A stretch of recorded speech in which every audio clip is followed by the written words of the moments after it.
या वही शीट खोल लो, उसमें उसमें नेक्स्ट पेज पे चले जाओ और नेक्स्ट शीट खोल लो, जैसे मर्जी कर लो। मतलब ओके। तो समझने से है। ओके। शेयर करना है कि खाली हाँ, अभी नहीं क्या शेयर करना करो, शेयर करो, तभी है? तो ओके सबको ओके। सबको तो तभी दिखाई देगा ना। Okay sir.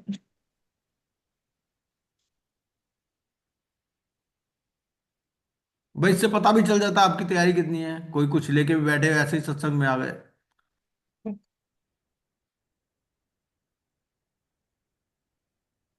Okay sir. अब देखिए ये एक्सेल खुल गया, ठीक है। अब हम्म। एक केस है जिसमें एक केस सीआईआरपी का चल रहा है, सिर्फ उसमें होम बायर है, ठीक है, हो सकता है। अब 1000 होम बायर्स है, ठीक है। अब आप एक फिगर लिख दीजिए 1000, पहले होम बायर लिख दीजिए, ए कॉलम में लिख दीजिए होम बायर, और बी में लिख दीजिए 1000 होम बायर्स, ठीक है। ठीक है। अब ये टोटल है होम बायर्स, ठीक है। अब जो प्रेजेंट हुए वो हुए 700, प्रेजेंट लिख दीजिए इसी नीचे, हाँ, थर्ड थर्ड, हाँ, प्रेजेंट 700 हो सकता है, जरूरी नहीं साथ में वोट किया हो। और उसके बाद में अब आप लिख दीजिए vote in favour, vote in favour किया, मानिए इसको 400, और vote against 200, abstain from voting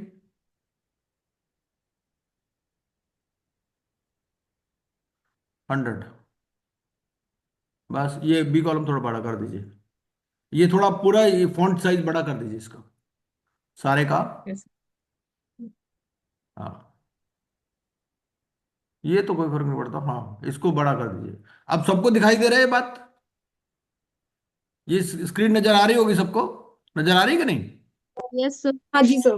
हाँ, तो अब आप ये बताइए, ये इसमें लिख दीजिए, ऊपर लिख दीजिए resolution, resolution for replacement of RP, यहां लिख दीजिए resolution for replacement of RP.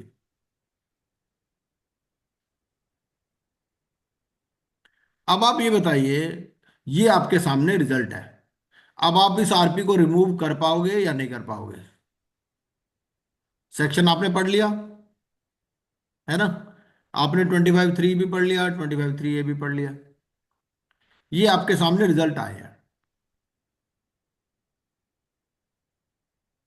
और ये वैल्यू है, समझ लीजिए आप, ये रुपीज इन करोड़ लिख दीजिए, यहां पर लिखा है ना, सी कॉलम में लिख दीजिए रुपीज इन करोड़, 1000 के ऊपर। ये टू कॉलम में लिख दीजिए, टू कॉलम में लिख दीजिए, यहाँ यहाँ लिख दीजिए, यहाँ, हाँ यहाँ, हाँ रुपीज इन करोड़, बस, ठीक है। टोटल होम बायर्स 1000 करोड़ के हैं, 700 करोड़ वर्थ प्रेजेंट थे, vote in favour 400, vote against 200, abstain from voting 100। अब दोनों बीच में लड़ाई हो रही है। आरपी कह रहा है कि मेरा सिलेक्शन हो गया है, ठीक है, और सीओसी कह रही है तुम्हारा सिलेक्शन नहीं हुआ। तो अब आप बताइए सिलेक्शन हुआ है या नहीं हुआ? नहीं हुआ है सर।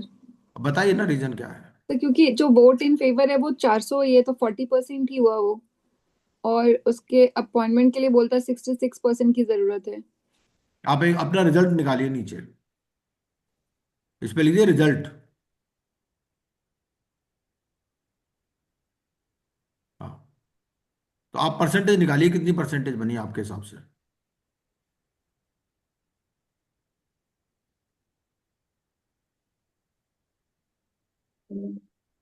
और आई एम 100 प्रेजेंट 700 ने किया।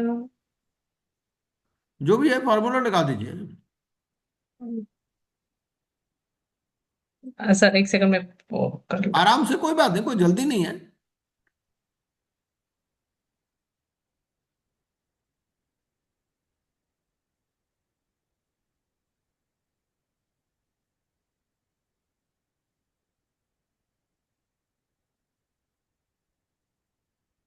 Yes. कोई बात नहीं, देखो यहाँ कोई कोई ऐसा नहीं है, सब स्टूडेंट बैठे हैं, कोई फर्क नहीं पड़ रहा। गलती हमसे भी हो सकती है, किसी से भी हो सकती है। समझना तो वही है, मान लो मैं करके भी दिखा दूं तो कोई फायदा नहीं है उसका, है ना। आपको समझना ज्यादा जरूरी है। तो रिजल्ट निकालिए। सर 1000 प्रेजेंट आप लिख सर दो ना, सीधा ही परसेंटेज लिख दो अगर आपको ऐसा लग रहा है तो। आप रिजल्ट डायरेक्ट पर 70%। नहीं, और मतलब आप ये बताओ, आप इस आरपी को रिप्लेस करोगे या नहीं करोगे? सीधी सी बात है, रिजल्ट आपके सामने है। फिर मैं दूसरों से भी पूछूंगा। Okay sir, it is less than 51% तो नहीं होगा ना? नहीं, आपके सामने फिगर है, बहुत सिंपल फिगर है, कोई परसेंटेज कैलकुलेट करना तो पांचवी क्लास में सिखा देते हैं आजकल। Yes sir. तो मैं परसेंटेज फेवर के है अनफेवर के ऐसे टोटल। सर मैं थोड़ा कंफ्यूज हो रही हूँ। कोई बात नहीं, कोई बात नहीं, ठीक है। काजल किरण राय जी, नहीं आप अपॉइंट, हैं? नहीं अपॉइंट होगा। परसेंटेज कितनी आई इसमें, ये बताइए। परसेंट।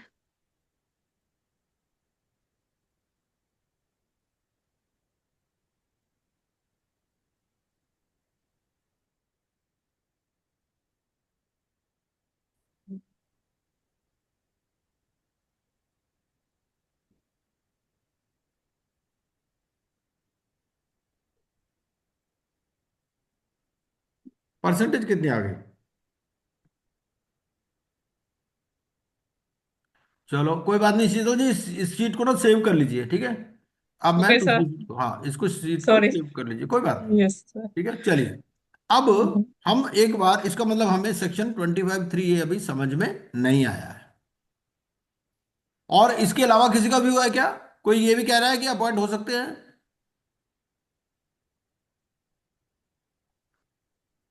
श्रुति जी, आपका क्या कहना है? ये सर अपॉइंट हो सकते? अपॉइंट नहीं, सर अपॉइंट नहीं हो सकते हैं बिकॉज 40% ही फेवर में आया है। अच्छा। तो 66% की जरूरत है हमें। और नरेंद्र जी, आप क्या बोलते हो?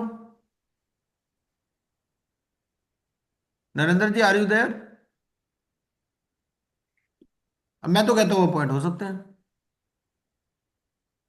हम्म, कैसे सर? ऐसा है, हम्म। देखो, हमें present who have cast their vote, हमें देखना क्या है, परसेंटेज हमें 1000 से नहीं निकालनी है। जिन्होंने वोट कास्ट किया उसी की ही परसेंटेज हमें निकालनी है। और वोट कास्ट कितनों ने किया? चार 700 लोगों। चार 100/700। 600 ने किया। 600, हाँ। 600 ने वोट कास्ट किया। हम्म। 600/1000। 1000 क्यों? हाँ, फोर 700। Hundred 400 by 700। 600। 400। हाँ, 400/600। देखो, मतलब फेवर में कौन है? 400/600। और अगेंस्ट कौन है? 200/600। तो 400/600 का परसेंटेज निकालना जरा, कितना आता है? तो 66% अप्रोक्सीमेटली है।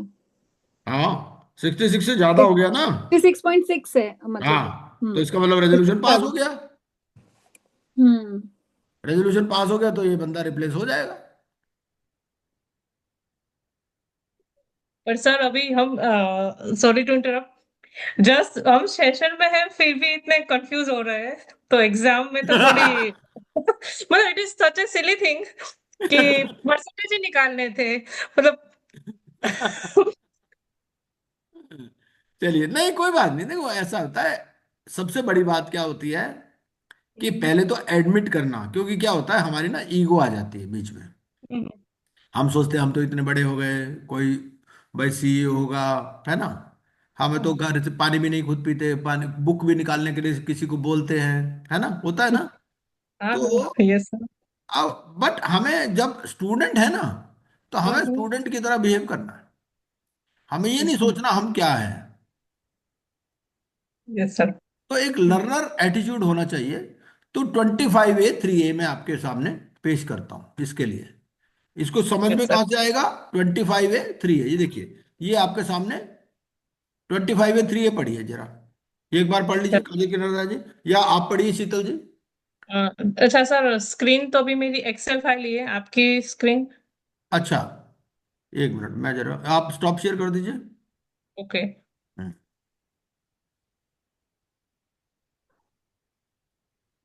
अब मेरी स्क्रीन नजर आ रही होगी। हाँ जी सर। ये देखिए, 25A3 है, पढ़िए जरा एक बारी। 25(3) है। हम्म।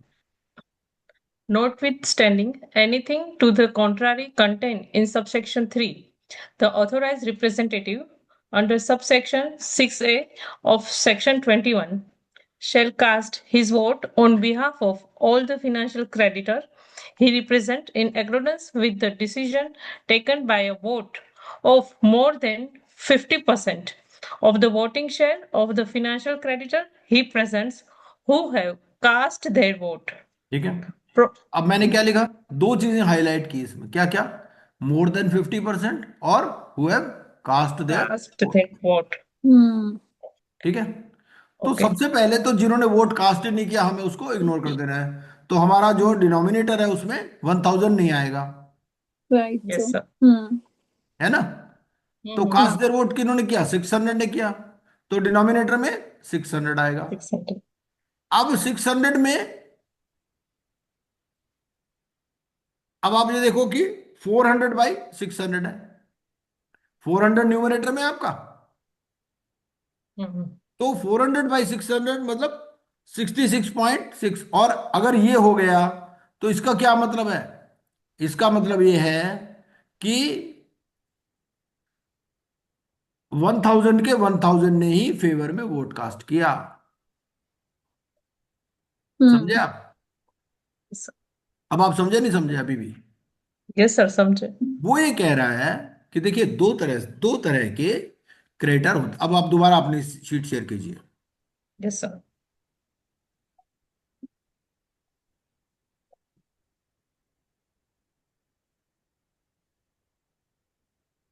हाँ देखिए, अब यहां जो 66% है ना, ये भी गलत है, ये इसमें 100% हो गया, क्योंकि मोर देन 50 ने जैसा वोट कास्ट किया वही 100 ने वोट कास्ट किया। क्योंकि नॉर्मली सिचुएशंस में क्या होता है, सिर्फ होम बायर नहीं होते, इंडिविजुअल फाइनेंशियल क्रेडिटर भी होते हैं, है ना, होते हैं ना। मतलब Yes, इसमें sir. बैंक Yes, भी sir. आएगा और होम बायर्स भी होंगे।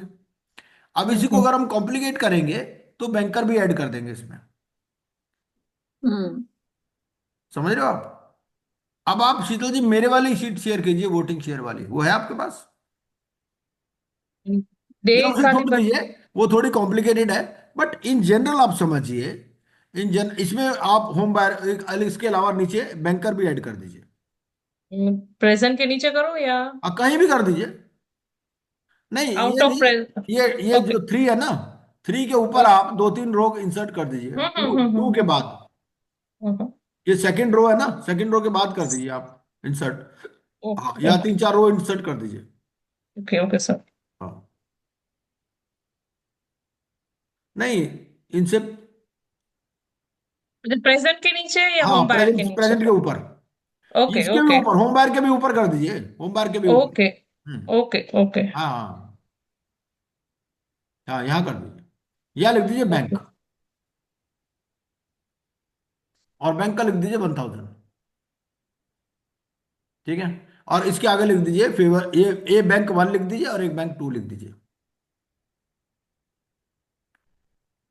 दो बैंक है और बाकी होम हम्म. बायर्स। ठीक है। Bank okay. 2 का भी वन बैंक. थाउजेंड है। सिंपल सिंपल फिगर रखिए। बैंक 1 ने हाँ हाँ. फेवर में वोट किया है, बैंक 1 हम्म. कहता है कि रिप्लेस कर दो, उसके आगे लिख दीजिए favour, in favour of replacement, या लिख दीजिए फेवर बैंक 1 के आगे, और बैंक 2 के आगे लिख दीजिए अगेंस्ट।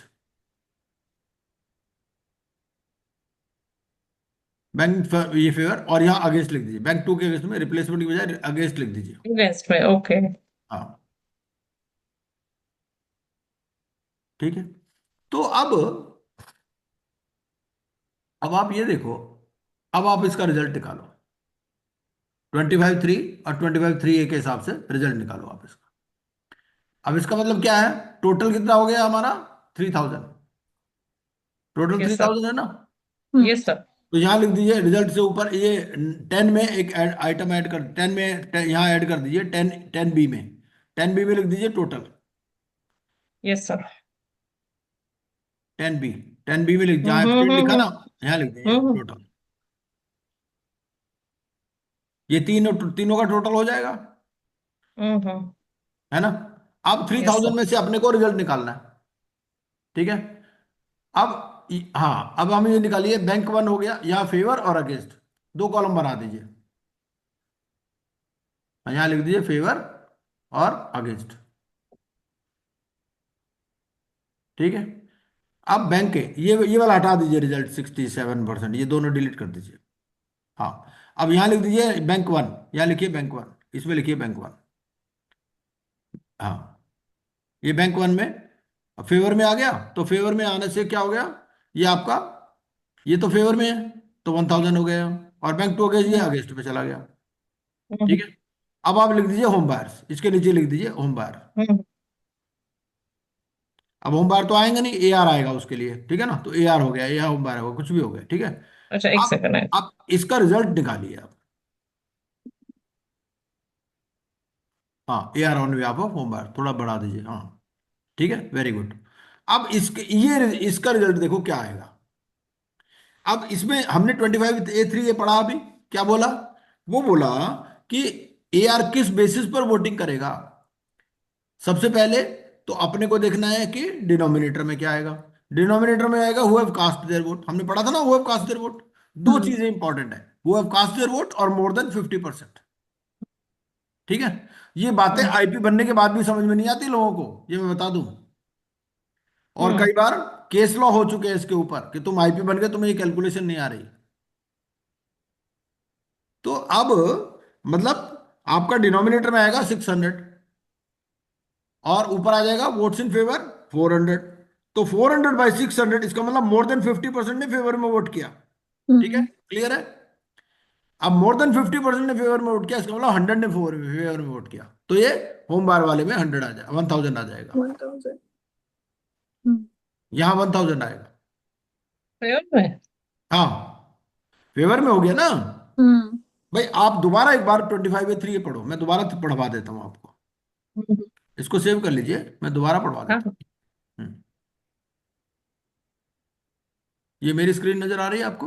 हाँ जी सर। Yes sir. हाँ। थोड़ी जूम करना हाँ, चाहिए। अभी करता हूँ, अभी करता हूँ। ये देखिए, अब एक बार दोबारा पढ़ लीजिए, 3 ये दोबारा पढ़िए।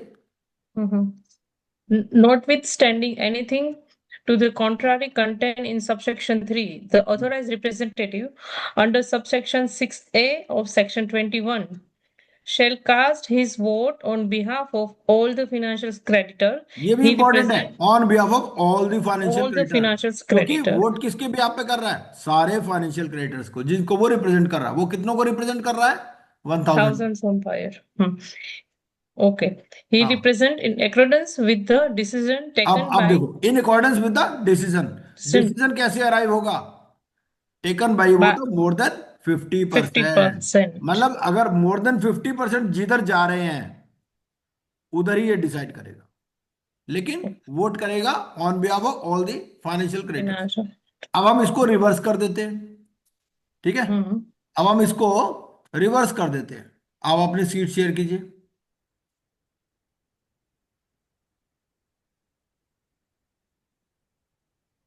अब इसमें क्या किया, फेवर में वोट किया 200 ने, मान लीजिए जब फेवर वो में यहाँ पे। यहाँ 200 हो गया, हो सकता है। ओके और अगेंस्ट हो गए 400। ओके। ठीक है। और एब्सटेन फ्रॉम वोटिंग 100, 700 आए टोटल। अब आप देखिए इसका क्या रिजल्ट होगा। अब बराबर आपका अभी। जो फेवर में वोट किया वो 200/600 हो गया। तो 200/600 मोर देन 50 है या लेस देन 50 है? Less than 50। हाँ, तो लेस देन 50 का मतलब ये कि 1000 के 1000 नहीं अगेंस्ट में वोट किया। हम्म। ठीक है। तो उस केस में क्या होगा, ये जो फेवर की बजाय ये अगेंस्ट में पहुंच जाएगा। हम्म तो अगर अगेंस्ट में पहुंच गया तो ये रेजोल्यूशन फेल हो जाएगा। हम्म। अब क्लियर सर होगा तो सबको या नहीं? हाँ हाँ सर, ये बैंक वन और बैंक टू, ये यहाँ पे vote casted 2600, I just worked. नहीं नहीं तो नहीं वो नहीं, वोट कंसिडर। वोट नहीं नहीं, 2600 नहीं करना ना। देखिए वो, अब एक बार दोबारा 25(3) पर चलिए। Vote yes. जो टोटल वोट है, टोटल पे कैलकुलेशन तो टोटल पर ही होनी है। मैंने आपको पहले क्या बताया था, 66% ऑफ वोट शेयर, मतलब टोटल हम्म तो 3000 पर ही होगी। लेकिन हम्म। दोनों के लिए अलग अलग क्राइटेरिया है। जो okay okay. Class of criteria है उनके लिए अलग है, और जो इंडिविजुअल है उनके लिए अलग है। ओके ओके, समझ गए सर। ओके। समझ गए ना? हाँ हाँ, समझ गए सर। अब आप ये देखिए, 25A का 3 देखिए। 25A का 3 क्या बोलता है भाई? दो तरह के वोटर होते हैं, ये देखिए। The authorise representative shall not, ये अच्छा इसको छोड़िए, ये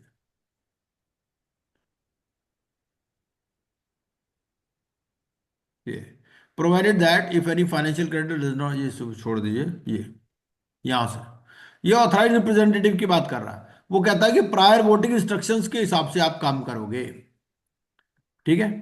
हम्म लेकिन अगर कोई क्लास ऑफ क्रेडिटर्स है, ठीक है, under section subsection 6A of section 21। Subsection 6A of 21 क्या था सब? हम दोबारा 21 के 6A पर चलते हैं। 21 का 6A क्या है? ये 21 का 6A है। 21(6)(a), अगर डिपॉजिट होल्डर्स हैं, डिबेंचर होल्डर्स हैं, ठीक है, या yes sir. Own to a class of creditors या गार्जियन एग्जीक्यूटिव, ये है, ठीक है ना। 20, यस तो सर। उस केस में आपकी वोटिंग कैसे होनी है? सबसे पहले तो देख लेना है कि कितनों ने वोट कास्ट किया। उसके बाद में मोर देन 50% का रुझान किस तरफ है। बेसिकली बात है रुझान की है, समझ रहे हो आप? हम्म। अगर यस सर। मोर देन 50% यस की तरफ जा रहे हैं तो यस हो जाएगा सबकी, 100%, 100 की। ओके। समझ रहे हो आप? Yes sir, yes sir. भाई 1000 में से वोट कास्ट कितनों ने किया? 600 ने किया टोटल। अब 600 में हम्म। से अगर 200 ने फेवर में वोट कास्ट किया, इसका मतलब क्या मानेंगे हम? 1000 के 1000 ने अगेंस्ट में वोट कास्ट किया। क्लियर है अब, या अभी किसी को यस डाउट सर। है? Yes. क्यों श्रुति जी, ये पॉइंट क्लियर है आपको? यस सर, क्लियर है ना? हाँ। हाँ जी सर। तीन बातें हैं इसमें। पहली बात, क्योंकि एआर, देखो एआर के केस में क्या हो रहा है कि सारे फाइनेंशियल क्रेडिटर मीटिंग में नहीं आ रहे हैं, अब हम्म एआर ही आ रहा है, ठीक है। अब एआर रिप्रेजेंट कर रहा है 1000 वर्थ करोड़ ऑफ क्रेडिटर्स को, ठीक है। अब उसने तो एक ही वोट कास्ट करना है। हम्म अब उसकी कैलकुलेशन के बेसिस क्या है? पहले तो हम ये देखेंगे कि मोर देन 50% किधर है। मोर देन या तो फेवर में होंगे या अगेंस्ट होंगे, है ना। और हम्म हुएव कास्ट देयर वोट, जिन्होंने वोट कास्ट किया उन्हीं से परसेंटेज निकालनी है। मोर देन 50 निकालना किसका है? हुएव कास्ट देयर वोट। अब यहां वोट कास्ट किन्होंने किया है? 600 ने किया है। तो 600 में से अगर 400 ने फेवर में वोट कास्ट किया होता तो 400/600, 400/600 मोर देन 50, मोर देन 50 में 100। अब 100 कहां से आ गया? यहां तक तो समझ में आ जाता, मोर देन 50, 100 आया on behalf of all the financial creditors, ठीक है, in accordance with the decision. तो तीन बातें हैं। सबसे पहली बात कि 1000 के 1000 का ही वोट मानना है आपको। कैलकुलेशन 1000 की होनी है, लेकिन किस बेस पे होनी है? पहले आप देखो वोट कास्ट प्रेसिडेंट वोट। किसने किया और उनका रुझान किस तरफ था। या तो यस होगा, या कोई भी रेजोल्यूशन में यस होता है या नो होता है, पास हम्म होता है या फेल होता है रेजोल्यूशन, हम्म ठीक है ना। तो मोर देन 50, अगर मोर देन 50 उस तरफ है, पास की तरफ है, तो पास हो जाएगा। अगर जैसे हमने 200 400 को इंटरचेंज भी करके देखा, है ना। Yes sir. तो अब बिल्कुल क्लियर होना चाहिए मेरे हिसाब से सबको। अब ये बात कभी भूलनी नहीं चाहिए, यस सर। है ना। चलिए, yes sir.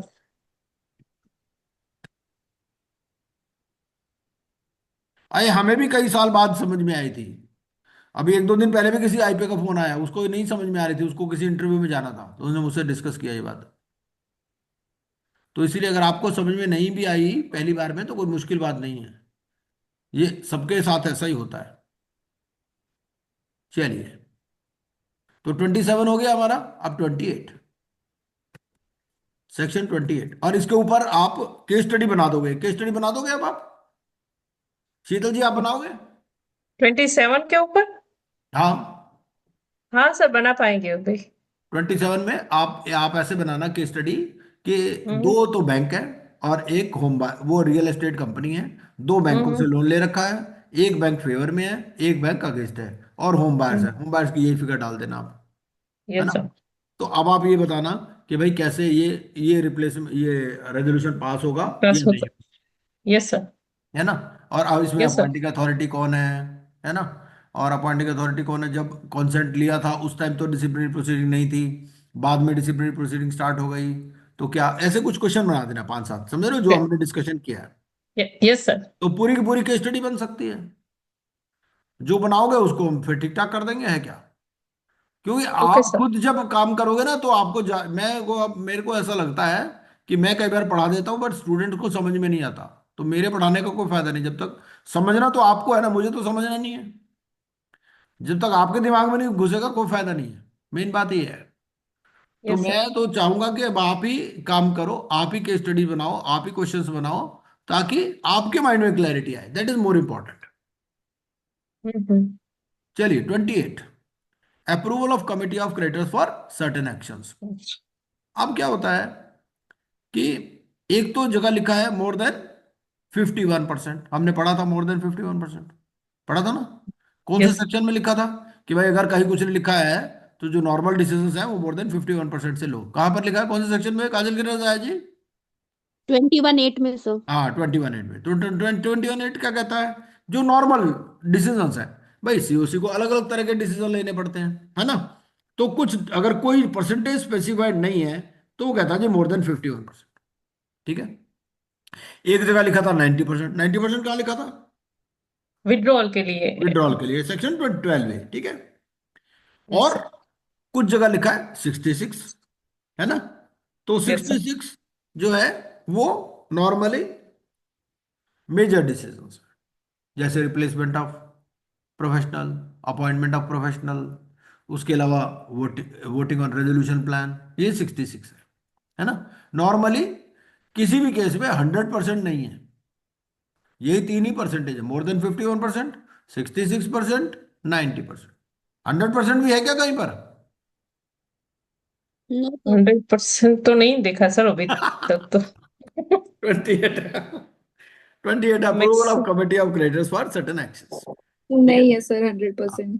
Notwithstanding anything contained in any other law for the time being in force, the resolution professional during the CIRP process shall not take any of the following actions without the, अब देखो ना मैंने क्या किया हुआ है, मैंने normally highlight कर दिया हुआ, इसका भी मतलब है, ये कोड में नहीं है हाईलाइटेड, जैसे मैंने विदाउट द प्रायर अप्रूवल कर दिया। अब ये क्यों सिक्सटी हाईलाइट सिक्स किया, परसेंट इसका मतलब ये है कि अगर आप प्रायर अप्रूवल के बिना कर लोगे तो ये वॉइड हो जाएगा। मतलब आप पोस्ट फैक्टो अप्रूवल नहीं ले सकते। अब क्वेश्चन पूछने वाला ऐसे भी पूछ लेगा कि भाई उसने एक्शन कर दिया आरपी ने, लेकिन बाद में पोस्ट फैक्टो अप्रूवल ले लिया, तो क्या वैलिड है, the answer is no. Word क्या लिखा है, प्रायर अप्रूवल, इस पर भी केस लॉज है। वो क्या भाई लॉ मेकर्स की जब इंटेंशन है प्रायर अप्रूवल, तो तुम ज्यादा से यानी क्यों बन रहे हो, तुमने पहले एक्शन ले लिया फिर बाद में तुम कह रहे हो भाई हम पोस्ट फैक्टो अप्रूवल है, नहीं वो अलाउड नहीं है। Without the prior approval of the committee of creditors, namely पहला, raise any interim finance in excess of the amount as may be decided by the committee of creditors in their meeting। मतलब ये कि अगर इसको interim finance raise करना है, interim finance के लिए सीओसी कह सकती है कि भाई ठीक है, if you want to raise up to 2 crore you can raise on your own, but beyond that you have to seek our approval. ठीक है, हो सकता है।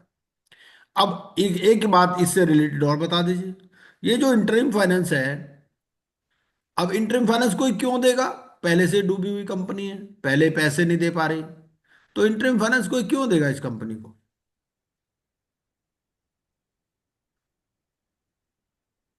हाँ जी, कोई भी बोलिए।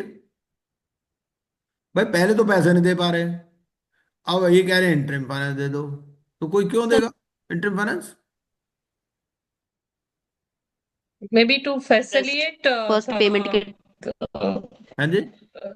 प्रोसीडिंग और maybe to facilitate the ongoing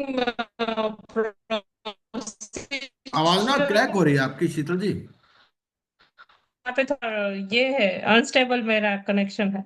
कोई बात नहीं, नहीं वाईफाई से नहीं आप कनेक्ट करते क्या। वाईफाई से ही है पर सर अभी मैं जहाँ पे हूँ वहां पे थोड़ा इश्यू है। ओके, नहीं अब क्लियर है, अब क्लियर है। तो आप क्या बोल रहे थे, क्या है, किस वजह से है, क्यों इंटरिम फाइनेंस देगा। To to facilitate the procedure. नहीं उसका दिमाग खराब है, फैसिलिटेट तो क्या मतलब, बाढ़ में पड़ो, कंपनी डूब रही है और वो पैसे दे रहा है।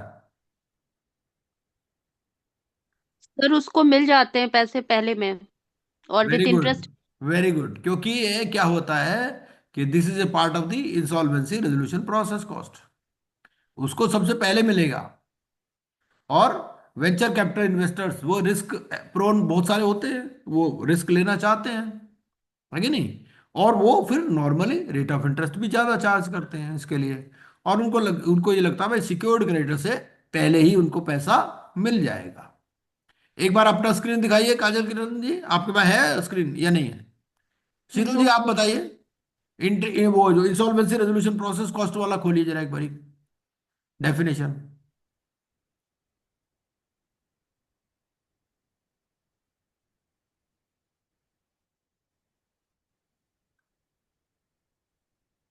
इंसॉल्वेंसी रेजोल्यूशन प्रोसेस कॉस्ट जो है, या कोई भी आप में से। Yes sir. हाँ, तो इंसॉल्वेंसी रेजोल्यूशन प्रोसेस कॉस्ट का जो डेफिनेशन लिखा हुआ ना वो दिखाइए जरा सबको।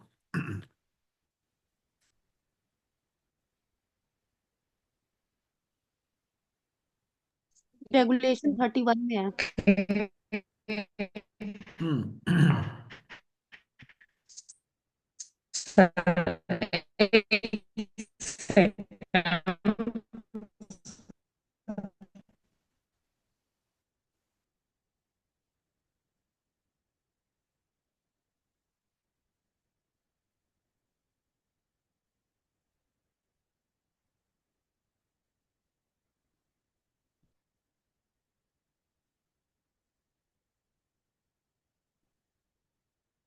उनका करेक्शन चला गया, कोई बात नहीं, मैं दिखा देता हूँ। भाई देखो, कोशिश करो आप सारे के सारे ना अपना लैपटॉप रेडी होके बैठा करो, ताकि शेयर कर सको अपनी स्क्रीन। आपके लिए सीखना ज़्यादा जरूरी है, मेरे को तो कम भी समझ में आएगा तो चलेगा।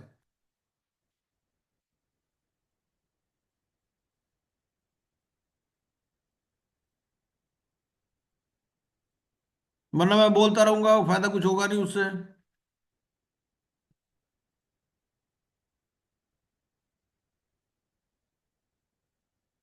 ये आ गया जी, इंटरिम फाइनेंस। तो कहाँ लिखा है इसमें? सर रेगुलेशन 31 है सर। रेगुलेशन 31 ही दिखा रहा था मैं।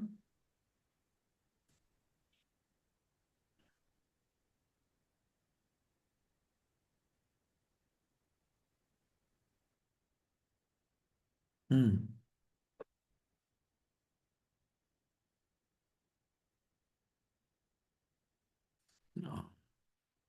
कहाँ लिखा है यहाँ 31 में?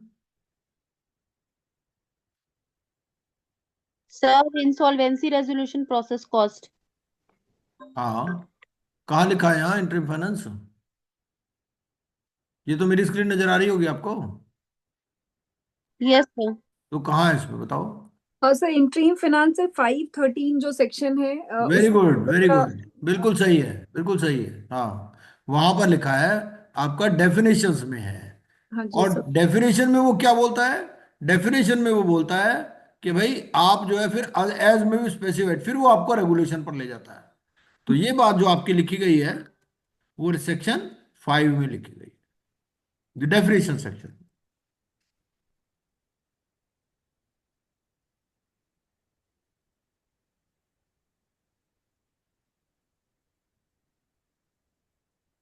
मैं तो कहता हूँ थोड़ा पढ़े आदमी, लेकिन ढंग से पढ़ ले, वो ज्यादा जरूरी है।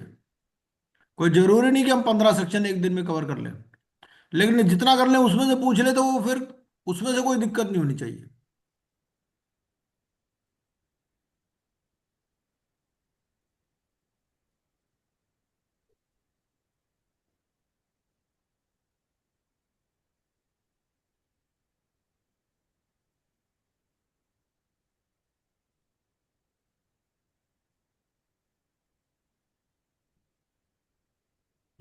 Insolvency resolution process cost, amount of any interim finance and the cost incurred in raising such finance. अब वो क्या बोल रहा है, ये मेरी स्क्रीन नजर आ रही होगी आपको, है ना? हाँ जी सर। हाँ, क्या बोलता है? Amount of any interim finance and the cost incurred in raising such finance. मतलब प्रिंसिपल भी यहां पर कवर्ड हो गया, हम्म। और जो कॉस्ट है, कॉस्ट क्यों लिखा, इंटरेस्ट क्यों नहीं लिखा? क्योंकि सर इंटरेस्ट के अलावा भी प्री इंटरेस्ट के अलावा ऑपरेटिंग भी चार्जेस हो कॉस्ट सकते हैं, कोई चार्जेस प्रोसेसिंग होते चार्जेस हो सकते हैं। हैं, कुछ भी जो भी कॉस्ट इनकर्ड है। मान लो आपने किसी एजेंट को एम्प्लॉय किया, ऐसा भी हो सकता है हम्म ना कि आपने किसी एजेंट को एम्प्लॉय किया जो आपको फंडिंग दिलवा रहा है ना, हम्म तो उसको भी अगर कोई भी कॉस्ट इनकर्ड है तो वो भी इसके अंदर कवर्ड है ना। और कितना इंटरिम फाइनेंस आप ले सकते हो? इंटरिम फाइनेंस की डेफिनेशन भी है सेक्शन 5 सब सेक्शन 15 में। Interim hmm finance means any financial debt raised by the resolution professional during the insolvency resolution process period or by the corporate debtor during pre-pack and such other debts as may be notified। ठीक है, तो ये वही financial debt है जो raised है during CIRP period. अब कितना आप डेट ले सकते हो, इसकी भी लिमिट है। कितनी लिमिट है ये काजल किरण राज जी? इसके बारे में लिखा ना सेक्शन 20 के आसपास कहीं लिखता है? क्या लिखता है वो? ये सेक्शन 20 सब सेक्शन 2C क्या लिखता है यहाँ? पढ़िए जरा एक बारी। ये मेरी स्क्रीन नजर आ रही होगी, हाँ जी सर। पढ़िए पढ़िए, आप पढ़िए श्रुति। To raise interim finance provided that no security interest shall be created over any encumbered property of the corporate debtor without the prior consent of the creditor whose debt is secured over such encumbered property, hmm provided that no prior consent of the creditor shall be required where the value of such property is not less than the amount equivalent to twice the amount of the debt. हम्म ठीक है, क्या लिखा? सबसे So पहले तो लिखा, देखिए normally क्या होता है, कंपनी ऑलरेडी चल रही है, इंटरम फाइनेंस कब आ रहा है? CIRP पीरियड में। hmm, एसेट्स तो सारे ऑलरेडी मॉर्टगेज्ड है ना, कोई क्लीन एसेट्स तो होते नहीं। जितने भी प्रॉपर्टी होगी पहले से ही मॉर्टगेज्ड होगी बैंकर्स को। hmm, तो अब यहां क्या कह रहा है, ये कह रहा है कि भाई अगर आपने कोई एनकम्बर्ड प्रॉपर्टी है उसके ऊपर सिक्योरिटी इंटरेस्ट क्रिएट करना है, क्योंकि ये भी चाहेगा, भाई ये भी तो कुछ कंफर्ट लेवल चाहेगा ना। ये जो इंटरिम फाइनेंस दे रहा है ये भी चाहेगा भाई मुझे भी कुछ सिक्योरिटी दो। ठीक है, hmm, तो वो ये कहता है कि नो सिक्योरिटी, अब आप क्या सिक्योरिटी इंटरेस्ट क्रिएट कर सकते हो? मान लीजिए आपकी 1000 करोड़ की प्रॉपर्टी है, आपने 200 करोड़ का लोन पहले से ही ले रखा है। अब ये तो है नहीं कि आप प्रॉपर्टी के टुकड़े करोगे, आपने तो पूरी की पूरी प्रॉपर्टी मॉर्टगेज कर दी, 200 करोड़ का लोन लिया और 1000 करोड़ की प्रॉपर्टी मॉर्टगेज कर दी। अब वो ये कहता है जो प्रोवाइजो है, प्रोवाइजो में कहता है, वैसे तो ऊपर क्या कहता है, ऊपर तो कहता है आपको प्रायर कंसेंट लेनी पड़ेगी hmm, क्रेडिटर्स की। ठीक है, क्योंकि उनका ऑलरेडी चार्ज है। तो एक कॉन्सेप्ट आती है पेरिपेसू चार्ज की। ठीक है ना, और प्रोवाइडेड दैट क्या बोलता है कि no prior consent of the creditor shall be required. Prior consent required नहीं है where the value of such property is not less than the amount equal to twice the amount of the debt. जैसे मैंने बताया 200 करोड़ का date है, 1000 करोड़ की property है। अब आपकी कंपनी को पैसे की जरूरत है तो आपने इंटरिम फाइनेंस रेज किया, तो वो कहता है 200 करोड़ के लिए 400 करोड़ छोड़ दो property, twice the amount of the debt, और बाकी जो 600 करोड़ की प्रॉपर्टी बची आपकी उसके ऊपर चार्ज क्रिएट करके, पेरीपेसू चार्ज क्रिएट करके आप इंटरिम फाइनेंस रेज कर सकते हो। समझ में आ गई बात? Yes, sir. है ना। अच्छा, अब इसको हम एक एक चीज से और लिंक कर देते हैं, हम इसको लिंक कर देते हैं सेक्शन 43 से भी। ठीक है, एक बार हम सेक्शन 43 भी पढ़ लेते हैं, क्योंकि सारे सेक्शन जब आप मिला मिला के पढ़ोगे ना तो आपको बिल्कुल क्लैरिटी हो जाएगी। अभी 43 आज का वैसे टॉपिक नहीं है, लेकिन 43 के साथ भी मैं लिंक करना चाहूंगा इसको।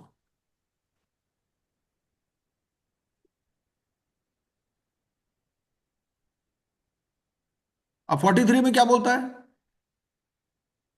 No new value is created, ऐसा बोलता है ना।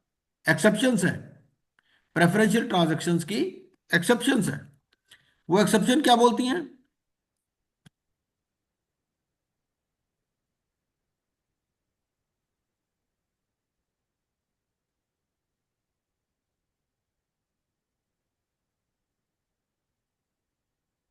फोर्टी थ्री, ये 43 आ गए। सेक्शन 43 बेसिकली मैं बता देता हूं क्या है। सेक्शन 43 ये है कि एक वाटरफॉल मैकेनिज्म है। जब हमने आईबीसी पढ़ा था, प्रीएम्बल पढ़ा था, प्रीएम्बल में भी ये पढ़ा था कि एक वाटरफॉल मैकेनिज्म है जिसके हिसाब से चलना पड़ता है ना। सबसे पहले इंसॉल्वेंसी रेजोल्यूशन प्रोसेस कॉस्ट होती है, जिसमें ये इंटरिम फाइनेंस भी आता हम्म। है ना, अभी हमने पढ़ा। अब यहाँ क्या कह रहा है कि प्रेफरेंस प्रेफरेंस आप नहीं दे सकते, मतलब ये जो प्रायोरिटी है, ये जो लाइन लगी हुई है, आप इस लाइन को चेंज नहीं कर सकते। 43 क्या है? 43 बोलता है कि 53 में जो वाटरफॉल मैकेनिज्म दिया उसको आप चेंज नहीं कर सकते। अगर आपने चेंज किया तो वो प्रेफरेंशियल माना जाएगा। इसका मतलब आपने किसी को फेवर किया है। ठीक है। आप राशन बांट रहे हो, राशन के लिए लाइन लगी हुई है, आपका कोई रिश्तेदार आ गया, आप उसको ये नहीं कर सकते भाई तू आगे आ जा लाइन में। ठीक है। क्योंकि आप एक फिड्यूशियरी रोल में हो, आपका ड्यूटी है कि जैसे जैसे जैसे लाइन में बढ़ता रहेगा राशन, जब राशन खत्म तो बाकी घर जाओ। यही 53 है। अब यहां क्या बोलता है? यहां बोलता है कुछ एक्सेप्शंस है 43 में। क्या एक्सेप्शंस है? एनी ट्रांसफर, 3 का बी पढ़िए जरा, 43 3 B. Any transfer creating a security, मेरी स्क्रीन नजर आ रही होगी आपको। हाँ जी sir. Any transfer creating a security interest in property acquired by the corporate debtor to the extent that such security interest secures new value। अब ये जो आपने सिक्योरिटी इंटरेस्ट क्रिएट किया, इससे आपको नई वैल्यू मिली। अब आपका दिमाग चल रहा है ना इंटरिम फाइनेंस की तरफ, क्योंकि जब आपने इंटरिम फाइनेंस लिया तो आपको नई वैल्यू मिली ना। And yes was sir. Given at the time of or after the signing of a security agreement that contains a description of such property as security interest and was used by the corporate debtor to acquire such property, and such transfer was registered with an information utility on or before 30 days after the corporate debtor receives possession of such property। ठीक है। मतलब आपने, क्योंकि preferential में क्या आ जाता है, preferential में अगर आप कोई सिक्योरिटी इंटरेस्ट भी क्रिएट कर देते हो तो वो भी प्रेफरेंशियल ट्रांजैक्शन में आ जाता है। लेकिन अगर कहता है उसके बदले में आपको न्यू वैल्यू मिली है और अगर आपने उसको इंफॉर्मेशन यूटिलिटी के साथ रजिस्टर करा लिया है तो वो प्रेफरेंशियल नहीं मानी जाएगी। अब इंटरिम फाइनेंस में क्या होता है, आपको नई वैल्यू मिलती है ना। तो ये जो इंटरिम फाइनेंस है ये प्रेफरेंशियल ट्रांजैक्शन में नहीं आता। ये भी क्वेश्चन पूछ सकता है आपसे, है ना, कि इंटरिम फाइनेंस की आप पेमेंट पहले कर रहे हो, पहले कर रहे हो ना आप पेमेंट, हम्म। तो यस। वो प्रेफरेंशियल ट्रांजैक्शन में नहीं आ रहा, क्योंकि वो इंसॉल्वेंसी रेजोल्यूशन प्रोसेस कॉस्ट का पार्ट बन गया एक किस्म से। हम्म। तो आपको सेक्शन 5, सेक्शन 22, सेक्शन 43 और ये सेक्शन 28 सबको लिंक कर देना है। इनको लिंक करके जब आप पढ़ोगे, वो केस स्टडी कैसे बनाता है, ऐसे बनाता है, इन सबको लिंक कर देता है आपस में, सेक्शंस को। तो इसके ऊपर आप एक केस स्टडी बना सकते हो और उस केस स्टडी में ये दे सकते हो भाई ऐसे ऐसे हुआ है। ठीक है। एंट्री फाइनेंस रेज किया, एंट्री फाइनेंस कितना रेज कर सकते हो, ऐसे ऐसे बनाते रहो अपने आप। जब आप ऐसे ऐसे केस स्टडी बनाना शुरू करोगे ना, एग्जाम ऐसे पास हो जाएगा फटाफट, कोई दिक्कत नहीं आएगी। उसका मतलब आपकी परफेक्ट अंडरस्टैंडिंग हो जाएगी।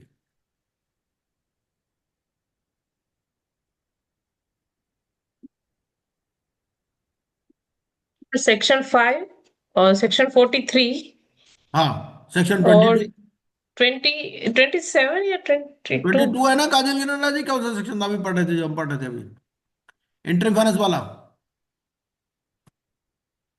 एक सर सेकंड। हाँ जी, अभी सर ये पढ़ रहे थे ना। 2022 सी। 22C। हम्म, ये है ना section 20 sub section 2 to. Sub section 6।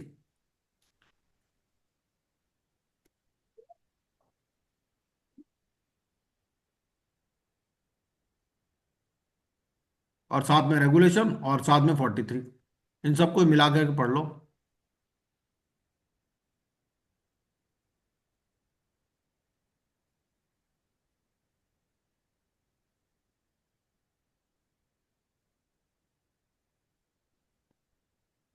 चलिए 28। 28 बोलता क्या है? 28 बोलता है ये कि भाई सबसे पहले तो प्रायर कंसेंट, प्रायर अप्रूवल। ठीक है। रेज यहां पर थे हम, रेज एनी इंटरिम फाइनेंस। इसमें यही है कि ड्राफ्टिंग इसकी ऐसे कर रखी है लॉ की ना, यहां से वहां ले जाता है, वहां से वहां। प्रॉपर ड्राफ्टिंग नहीं है लॉ की। क्योंकि इन्होंने क्या किया, कहीं से कुछ उठा लिया, कहीं से कुछ उठा लिया, उसको इकट्ठा करके बना दिया। Raise any interim finance in excess of the amount as, आपका काम क्या है, आप उसी के ऊपर दूसरे सेक्शन भी लिख लो कि भाई इस सेक्शन के साथ में आपको ये सेक्शन भी पढ़ लेना है। Raise an interim finance in excess of the amount as may be decided by the committee of creditors in their meeting. तो सीओसी क्या डिसाइड करेगा, अब ठीक है भाई आप 20 करोड़ तक खुद रेज कर सकते हो, अगर उससे ऊपर आपको रेज करना है तो हमारे से पूछ लेना। Create any security interest over the assets of the corporate debtor, आपने कोई नया सिक्योरिटी इंटरेस्ट क्रिएट करना है उसके लिए भी पूछना है। अब आपको ये नहीं लगता कि ये जो सेक्शन 28(1)(b) है, ये सेक्शन 14 का कॉन्ट्राडिक्शन है, ऐसा नहीं लगता आपको? क्योंकि यहां क्या लिखा, create any security interest over the sets of the corporate debtor. क्यों काजल गिरिराज जी, क्या कहते हो आप? सेक्शन 14 तो मोरेटोरियम की बात करता है।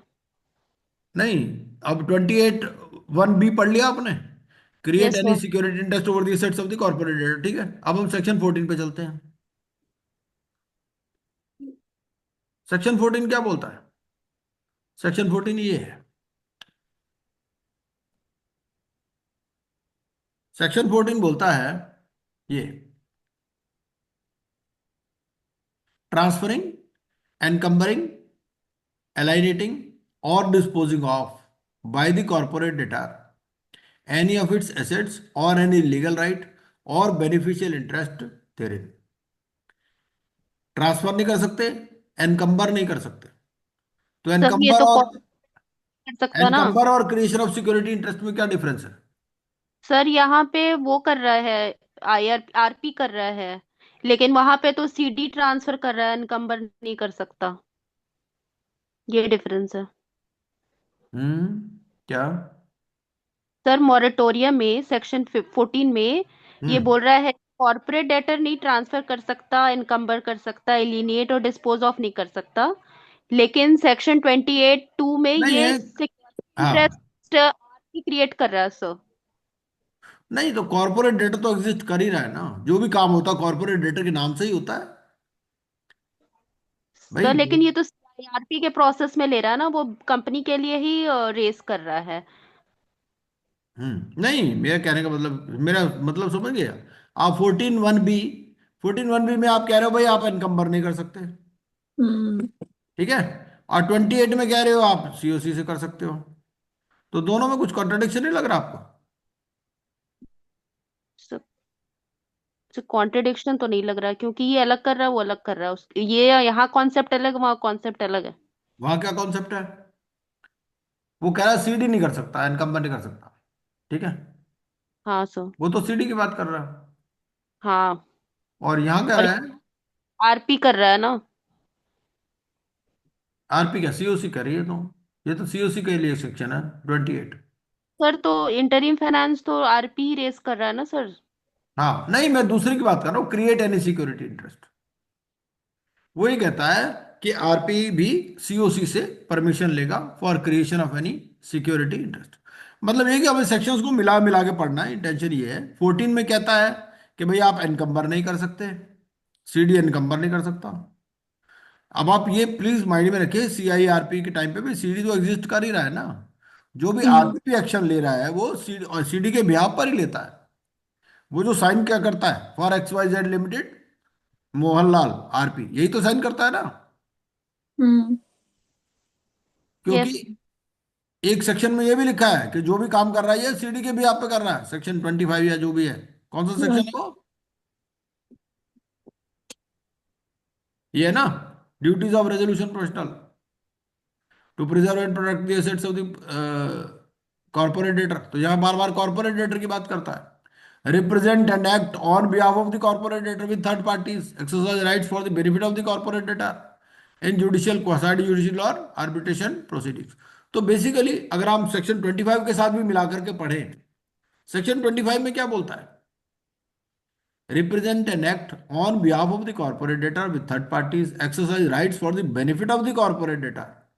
तो अगर बेनिफिट की बात है तो कोई बात नहीं है, आपको रिफंड लेना है, ठीक है, आप रिप्रेजेंट करोगे। लेकिन अगर आपको कोई लाइबिलिटी इनकर करनी है, कोई क्लेम एडमिट करना है, उसके लिए पूछोगे आप बेसिकली। यहां पर क्या हो रहा है, 28 में हो क्या रहा है, 28 में बेसिकली आप जब सिक्योरिटी इंटरेस्ट क्रिएट कर रहे हो तो वो ये कहता है कि भाई आप सीओसी से परमिशन ले लो उसके लिए। हो सकता है आपको क्रिएशन ऑफ सिक्योरिटी इंटरेस्ट की जरूरत पड़े। कहाँ जरूरत पड़ेगी, अब जैसे आपने इंटरिम फाइनेंस रेज करना है, इंटरिम फाइनेंस में भी जरूरत पड़ेगी, है ना। ये चेंज द कैपिटल स्ट्रक्चर। तो ये सारे के सारे मेजर डिसीजंस हैं जिसमें इनकी जरूरत पड़ेगी, आपको सीओसी से अप्रूवल लेना पड़ेगा, ठीक है। Change the capital structure of the corporate debtor, including by way of issuance of additional securities, creating a new class of securities, or buying back or redemption of issued securities in case the corporate debtor is a company, ठीक है। इसका क्या मतलब हो गया, इसका मतलब ये हो गया कि आप सीआईआरपी में हो तो क्या आप एडिशनल सिक्योरिटीज भी इशू कर सकते हो, कर सकते हो नहीं कर सकते हो, इसके हिसाब से तो कर सकते हो। परमिशन के साथ कर सकते हैं, हाँ ये बोल रहे हैं। परमिशन, हाँ सीओसी, हाँ। तो सिक्योरिटीज तो कुछ भी हो सकती है, डिपॉजिट्स भी हो सकते हैं, डिवेंचर्स भी हो सकते हैं, कुछ भी हो सकता है। Creating a new class of securities और बाइंग बैक और redemption of issued securities in case the corporate debtor is a company. Record any change in the ownership interest of the corporate data. इसका क्या मतलब है कि भाई आप पहली बात, क्या सेल परचेज अलाउड होती है सीआईआरपी में, cell purchase of shares allowed है नहीं अलाउड है।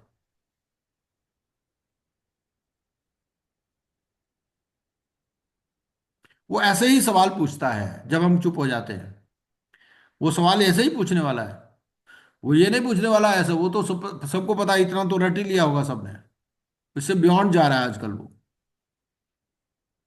Record any change in the ownership interest in the of the corporate debtor. इसका इंप्लाइड मीनिंग क्या है, इंप्लाइड मीनिंग ये है कि there could be a sale purchase.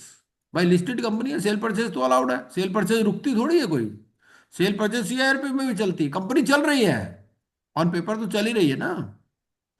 अब बात यह है कि अगर कोई ओनरशिप में चेंज आ गई, कोई substantial acquisition and take over हो गया, तो उसके लिए आपको सीओसी की परमिशन की जरूरत है, ठीक है।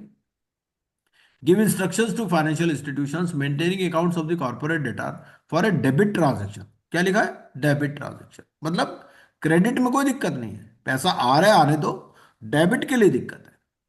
From any such accounts in excess of the amount as may be decided by the committee of creditors in their meeting. RP को पावर दे सकते हैं कि भाई 5 लाख का तक का आप डेबिट आप इफेक्ट कर सकते हो, 5 लाख के बियॉन्ड हमसे पूछ लेना, ठीक है।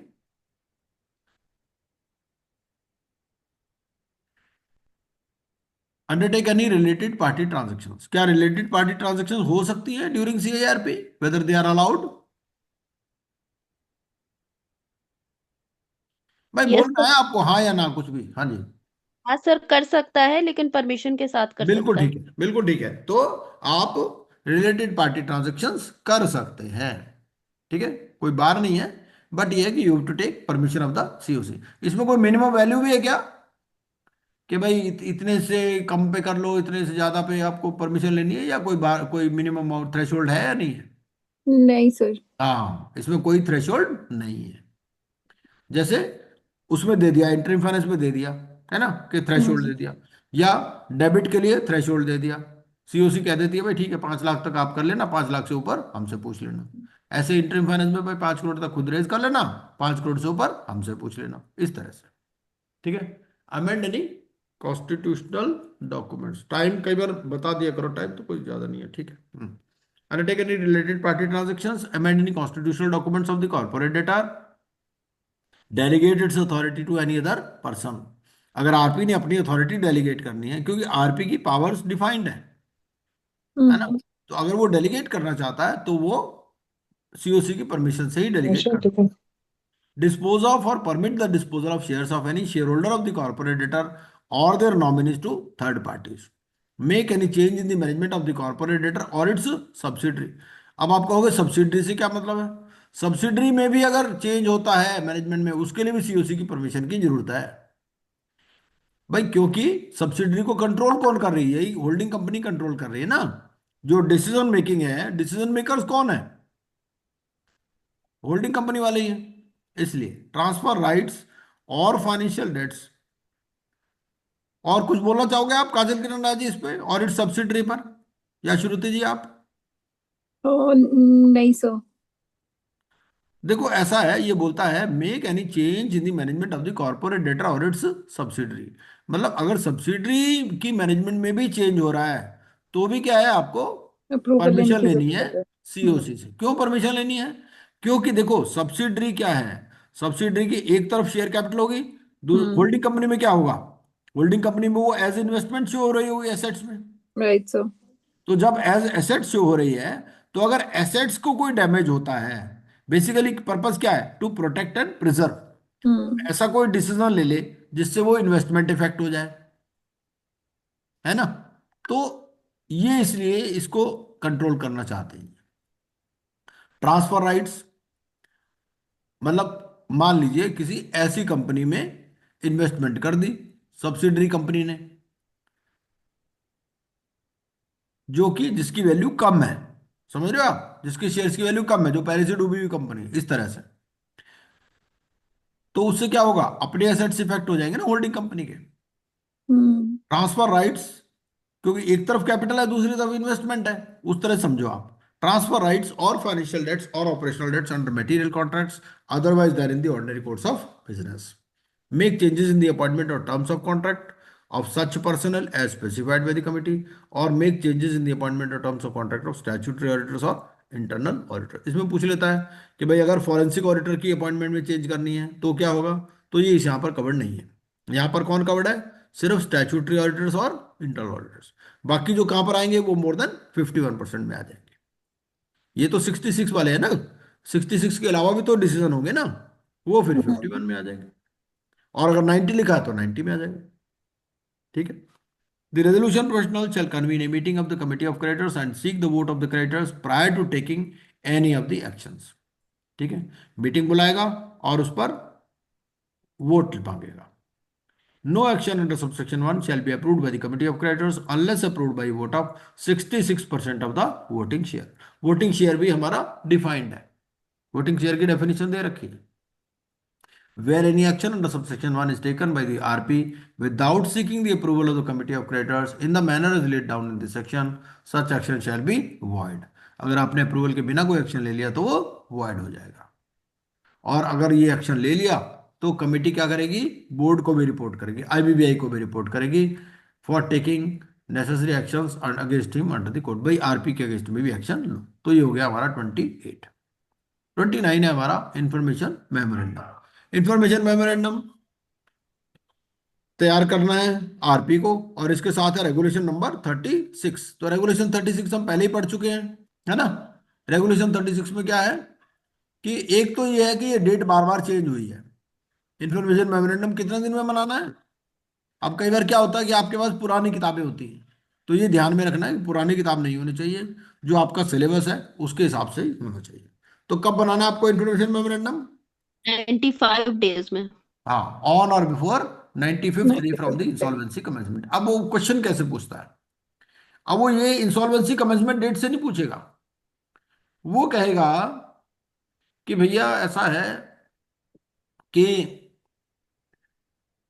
claims have been received by the RP as per the scheduled date, या as per the date specified in the regulations, as per the earliest date specified in the regulation। समझ रहे हो आप? अब ये बताओ कि इंफॉर्मेशन मेमोरेंडम कितने दिन में बनाना है, वहां से ऐसे पूछेगा वो 95 नहीं पूछेगा, उसको पता है 95 तो आपको पता है। आप मेरा क्वेश्चन समझे नहीं? Yes sir. क्वेश्चन ये है कि वो ये कहता है कि देखो जी ऐसा है, you have been appointed as RP, है ना? You issued a public announcement and you received the claims and you have verified them also.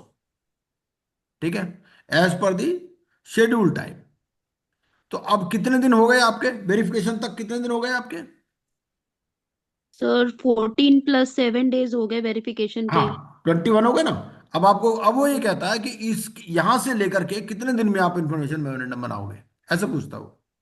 तो आपको 95 - 21 करना है। अब वो ऑप्शन में एक तो ये दे देगा ऑन और बिफोर 95th डे, एक ये कह देगा 74th डे, ऐसे बता देगा वो। ऐसे भी क्वेश्चन पूछ रहा है वो, मतलब आपको दूसरे से लिंक करके, दूसरी डेट से। Okay sir. समझ रहे हो? तो ऐसा कोई यस। क्वेश्चन आ जाए तो उसमें कोई घबराने वाली बात नहीं, आप उस हिसाब से उसको कैलकुलेशन करके बता सकते हो। ऐसा पूछता है वो, कई बार यस घुमा सर। देता है। बस सीधा सीधा उसको पता ओके 95 सर। तो सब रट लेंगे, लेकिन इस तरह से पूछो उससे। The information memorandum shall highlight the key selling propositions and contain all, बस ये 29 लास्ट, ये 36 कर लेते हैं बस, है ना। तो यस इसमें सर। बेसिकली क्या है, ये इंफॉर्मेशन मेमोरेंडम का पर्पस क्या है? पर्पस यही है कि भाई जो रेजोल्यूशन एप्लीकेंट है उसको आपको दिखाना है कि क्या एसेट्स हैं हमारे पास, क्या लायबिलिटीज है ना। ये सारे आपको ये ज्योग्राफिकल लोकेशंस तक दिखाते हैं इसमें, ठीक है। WDV क्या थी, क्योंकि वो उसकी वैल्यू असेस करना चाहेगा ना। वो तो ये एक फिगर पर अराइवेट करना चाहेगा भाई। जो नया बायर है उसको तो पता होना चाहिए ना कंपनी की क्या एसेट्स है, क्या लाइबिलिटीज है, क्या कॉन्टिजेंट लाइबिलिटीज है, क्या डिस्प्यूट्स पेंडिंग है ना। पुरानी बैलेंस शीट कब तक बनी हुई है, ये सारी चीजें आएंगी इसके अंदर, है ना। ये पहले भी हम पढ़ चुके हैं 29। अब हम चलते हैं 29A पर।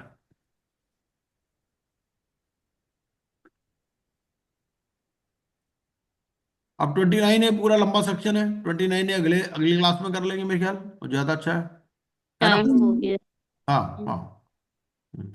तो 29 तक तो हमारा कंप्लीट हो गया। 29 ए जो है, बेसिकली इसमें क्या है, एक दो बातें हैं कि 29 ए के साथ में हमें पढ़ना क्या है। यहां पर क्या लिखता है, एक एक सिर्फ बात मैं बताना चाहूंगा इसमें। वो यहां लिखता है एक्टिंग जॉइंटली और इन कंसर्ट। ये एक्टिंग जॉइंटली और इन कंसर्ट का मतलब क्या है और ये कहां पर डिफाइंड है? ये कंपनी एक्ट वगैरह में डिफाइंड नहीं है, ये आपको ICDR रेगुलेशंस में मिलेगा, या substantial acquisition and take over regulations में मिलेगा, सभी रेगुलेशंस में मिलेगा, ठीक है। जॉइंटली और इन कंसर्ट का मतलब ये होता है कि आपकी कॉमन इंटेंशन है ना। डायरेक्टली इनडायरेक्टली दोनों चीजें इसमें कवर्ड है। आप एक कंपनी को टेक ओवर करना चाहते हो, आप सामने नहीं आना चाहते, आप किसी दूसरे आदमी को सामने फ्रंट पे ले आते हो, है ना, कि भाई तुम ये कंपनी एक्वायर कर लो, मैं तुम्हें मदद करूंगा। या जॉइंटली भी आप एक रेजोल्यूशन प्लान दे सकते हो। बेसिकली क्या है, इसमें वो ये कहता है कि भाई रेजोल्यूशन एप्लीकेंट कौन नहीं बन सकता है, पहले ही डूबी हुई कंपनी है। तो ऐसा कोई रेजोल्यूशन एप्लीकेंट ना आ जाए जो कि दागी हो, जो कोई विलफुल डिफॉल्टर हो, है ना, कोई अनडिस्चार्ज इंसॉल्वेंट हो, या कोई जेल में रह चुका हो, या उसका अकाउंट ही NPA चल रहे हों, दूसरी कंपनी में जिसमें है वो उसके अकाउंट NPA चल रहे हों, सेबी ने उसको बार कर रखा हो, ये सब बातें, या उसने कोई गारंटी दी हो किसी कंपनी में और वो गारंटी कंपनी एनकैश करने की कोशिश की और वो नहीं हुई। तो इस टाइप के बंदे को तो नहीं लाना चाहोगे ना आप तो अच्छा ही बंदा लाना चाहोगे जो रेजोल्यूशन एप्लीकेंट है। तो 29 है बेसिकली इसी सब कंडीशंस की बात करता है। दो ही चीजें ध्यान में रखनी है, एक एक्टिंग जॉइंटली और इन कंसर्ट, ये आपको सेबी रेगुलेशन से मिलेगा, और एक कॉन्सेप्ट इसमें आती है, ये लास्ट, ये वाली कनेक्टेड पर्सन। तो कनेक्टेड पर्सन कौन है? कनेक्टेड पर्सन वो है जो वो ये चाहते हैं कि ऐसा होता है सीधे सीधे कोई भी नहीं काम करता, है ना। जो लोग कंपनी टेक ओवर करना चाहते हैं वो भी जो रियल आदमी होता है ना वो सामने नहीं आता, दूसरा ही आदमी सामने आता है। तो 29 ये कहता है कि भाई अगर कोई कनेक्टेड पर्सन है तो हमें कनेक्टेड पर्सन कैसे देखना है, या तो वो प्रमोटर रह चुका है, या फिर वो प्रमोटर बनेगा बाद में, या होल्डिंग या सब्सिडरी कंपनी, या उनके रिलेटेड पार्टीज। तो हमें सिर्फ यही नहीं देखना कि कौन रेजोल्यूशन एप्लीकेंट है, हमें उसके तह तक जाना है कि उसके साथ में कौन है, और उसकी होल्डिंग कंपनी सब्सिडरी कंपनी कौन है, प्रमोटर कौन है, प्रमोटर कौन बनेगा, वो कौन है। ये सब की बैकग्राउंड हमें चेक करनी है, सिर्फ इंडिया में नहीं बाहर भी। अगर हम कहते हैं जेल में तो नहीं रह चुका, तो ये नहीं कि इंडिया में नहीं, लंदन में भी अगर कभी जेल में रहा तो वो भी सब चीजें, और छूट के आ गया तो कितने दिन बाद वो रेजोल्यूशन एप्लीकेंट बन सकता है। ये सारी राम कहानी 29A में है, ठीक है। तो आज का सत्संग यही समाप्त करते हैं, बाकी अगली क्लास फिर सैटरडे को होगी, है ना। मैं तो ये चाहूंगा कि देखो ग्रुप में भी आप एक्टिव रहो, क्वेश्चन पूछते रहो। आप क्वेश्चन पूछोगे तो ही मैं जवाब दूंगा, आप क्वेश्चन ही नहीं पूछोगे तो मैं क्या जवाब। और ये है कि जब अभी काम करने का बीड़ा उठाया है या सोचा ही है पास होने का, तो फिर ध्यान से काम करो, पढ़ो लिखो अच्छी तरह से। ये है, जितना जल्दी क्लियर होगा उतना अच्छा है। थोड़ी मेहनत तो करनी पड़ती है, तभी होता है क्लियर, ये तो बात है। Sir. Okay, good okay night. Sir, thank you, good night sir. Thank you, good night. Okay okay.